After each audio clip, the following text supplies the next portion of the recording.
ஆறு செய்யான் செய்யார் அண்ணா ஆறு தெரியலையா? டேய் மாதாளி, டேய் மாதிரி என்னடா சூரியனுக்கு ரத செலுத்தக்கூடிய அருணண்ணா அருணனா தேவசபை கூடி விட்டதா? ஆமா. நீ எங்க போற? தேவசபைக்கா? ஆமா. நீயா? உண்மைதான்.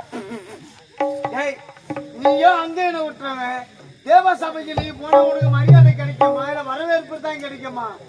உனக்கு நான் லிகிதம் கொடுத்தனு எனக்கு தெரிஞ்சா என்னுடைய எஜமா என்ன வேலையை விட்டு தூக்கிடுவார். நீ வரத்தாவ போனா தவறாக என்ன வேண்டாம். வரத்தாவலன்ற போறன்ற சூரிய தேவனுக்கு பதிலாக அவர் ரத சாரதி அருணன் வந்திருக்கு. அப்ப சூரிய பகவான் வரல, சூரிய தேவன் வரவில்லை. சூரிய தேவன் வராத இடத்துல நீ வரத்தாவ நீ போடா. ஐயோ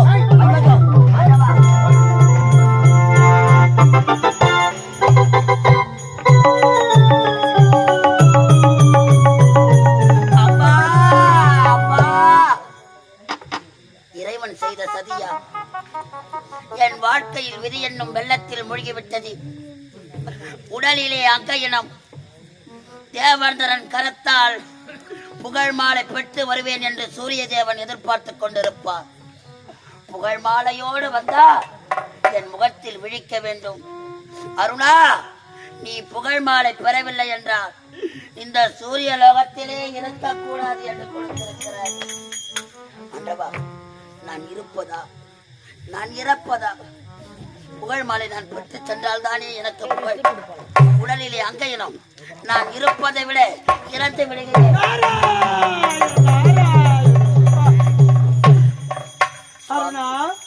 சுவாமி, எதற்காக அழைத்து கொண்டிருக்கின்றாய்? இந்த பாவியின் நிலைமையை பாருங்கள் சாமி. காசிப முனிவருக்கு 13 மனைவிமார்கள்.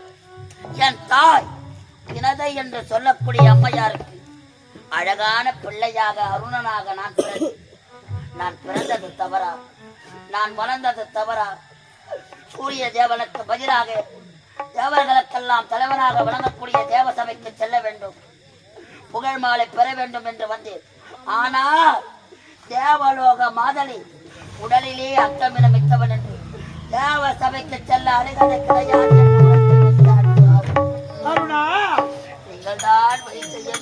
மன வருத்த வேண்டாம், அழ வேண்டாம், மனம் கலக வேண்டாம்.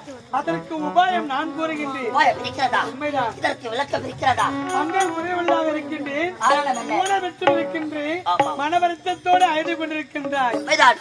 அருணா, உன் தாய் வயிற்றிலே நீ கருவிலே கருமுட்டியாக இருக்கும் பொழுது, முட்டையாக நான் அவதரிக்கும் பொழுது உன் தாயானவள் அந்த முட்டையை தட்டி தட்டி பார்த்தால் உன் தாயானவள் கரு வளர்ந்து விட்டதா இல்லையா என்று தன் விரலினால் தட்டி சோதித்து பார்த்தா. ஆமா. அப்பொழுது நன்றாக இருந்த நீ அங்கம் குறைவுள்ளவனாக மாறிவிட்டாய்.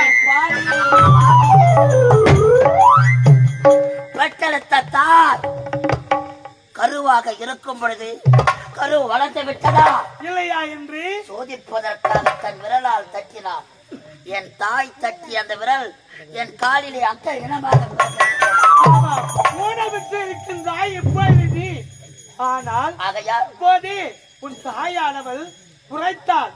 என்னவென்று தனக்கு மகன் பிறந்தால் அங்கம் குறைவாக இருந்தால் அவன் எந்த நேரத்தில் எந்த உருவத்தை நினைத்து கேட்டாலும் உருவத்தை மாற்றலாம் என்று உன் தாய் வரம் கொடுத்திருக்கின்றாய். உனக்கு பெற்றவளுக்குத்தான் தெரியும் பிள்ளையோட அருமை. ஆமா. மற்றவளுக்கு என்ன தெரிய போகிறது? அதனால் உடலிலே அங்கமில மிக்கவன் நினைத்த நேரத்தில் நினைத்த உருவம் எடுக்கலாம் என்று ஒரு வரம் கொடுத்த. மனவேதனையோடு இருக்கும் பொழுது அங்கம் குறைவுள்ளாக இருக்கிறேன் என்று நினைத்து அழும் பொழுது நீ எதை நினைத்து எந்த உருவம் வேண்டும் என்று நீ நினைத்தால் அந்த உருவத்தை மாற்றி விடலாம் என்று உன் தாய் வரம் கொடுத்திருக்கிறார். இப்போது அங்க குறைவுள்ளாக இருக்கின்றேன் நீ, அதாவது தேவசபைக்கு நீ செல்ல வேண்டும் என்றால் இப்போது அருணனாக இருக்க வேண்டிய நீ, அருணனாக இருக்க வேண்டிய நான் பெண்ணாக உருவம் மாற்றி செல்ல வேண்டும். உடலிலே அங்கையினம். ஆமா. தாய் கொடுத்த வரத்தால் பெண்ணாக உருப்பெற வேண்டுமா? உரு மாற்றி அங்க சென்றால் நிச்சயமாக சூரிய பகவானுக்கு கிடைக்க வேண்டிய மாலைய மரியாதை உமக்கு கிடைக்கும். ஐயனி, நாரத மகாமுனிவரை தேடி வந்த மூலிகை காலிலே அகப்பட்டது போல் வந்தது. என் ஐயத்தை தீர்த்து விட்டீர்கள். அங்கமினமாக பிறந்த நான் தாய் கொடுத்த வரத்தால் அழக பெண்ணாக உருமாறுகிறேன். ஓ